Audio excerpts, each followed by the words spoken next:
The wedding hall glittered like a palace, its golden chandeliers raining light upon the polished marble floor where laughter and music floated together in sweet harmony.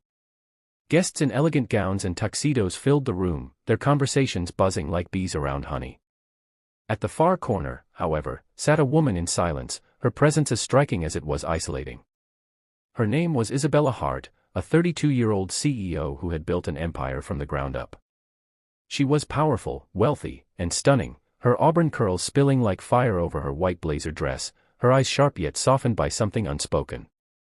And yet, despite her accomplishments, despite the aura of authority she carried, she sat alone in her wheelchair, watching life swirl around her like a dance she wasn't invited to join. Isabella had once dreamed of being the bride in such a hall, of dancing in the arms of someone who looked at her not as a business asset, nor a woman bound by circumstances, but as someone worthy of love. But life had carved a cruel path. A car accident 3 years ago had stolen her ability to walk, leaving her bound to the chair that rolled quietly beneath her. For many, she was still intimidating, unreachable, the powerful CEO with cold eyes. But those who dared to look deeper would see a woman aching for something more, something real, something that money couldn't buy. As the bride and groom twirled across the dance floor, Isabella felt the familiar sting of invisibility. Couples laughed, glasses clinked, children played near the tables, yet no one approached her. She was there out of obligation, not belonging. Her best friend from college had begged her to attend, and so she had. But now, seated in the corner while joy bloomed around her, she wondered if she had made a mistake. Her fingers gripped the armrest of her wheelchair as she fought to push back the emotions threatening to surface. She would not cry. She was Isabella Hart, the CEO who could negotiate billion-dollar deals, who could stand unshaken before boardrooms filled with men twice her age. But here, in this hall of love and companionship, her armor felt thin. Then, as though the universe refused to let her drown in solitude, she noticed a little girl. The child was perhaps 4 years old, with golden curls tied back with a lavender bow. She held a worn-out stuffed bunny in her arms, her tiny shoes tapping nervously against the floor as she scanned the room. Her wide, curious eyes landed on Isabella, and for a moment, they simply stared at one another. The girl's innocence disarmed Isabella. No hesitation, no judgment, just the raw curiosity of a child.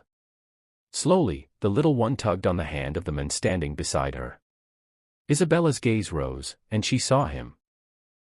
Tall, broad-shouldered, with an air of quiet strength, he bent down to hear what his daughter whispered.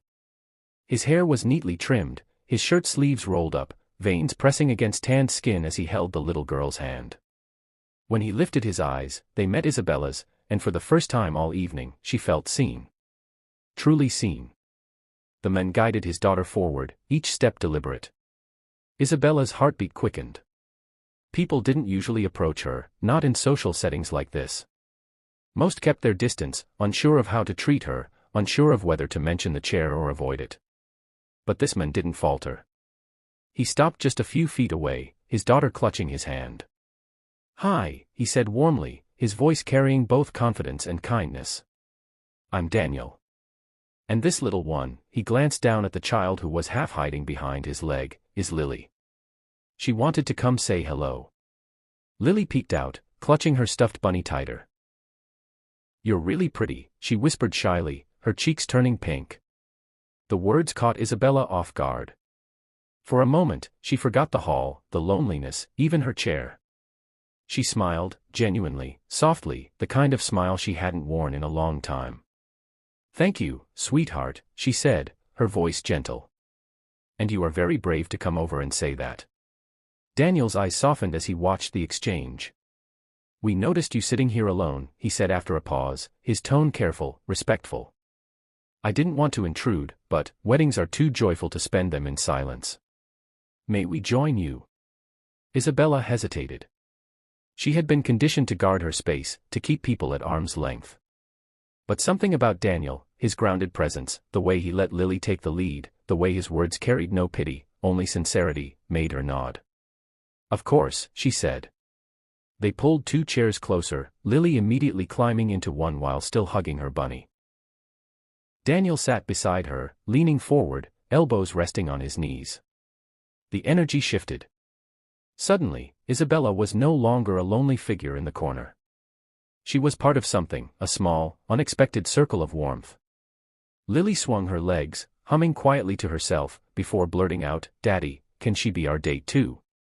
Daniel chuckled, slightly embarrassed, but Isabella's heart stopped. The child's innocent question filled the air, disarming every wall she had built. For a moment, she didn't know what to say. But then Daniel, with a half-smile and eyes that held a story of their own, turned to her and said the words she never expected. "Will you be my date tonight?"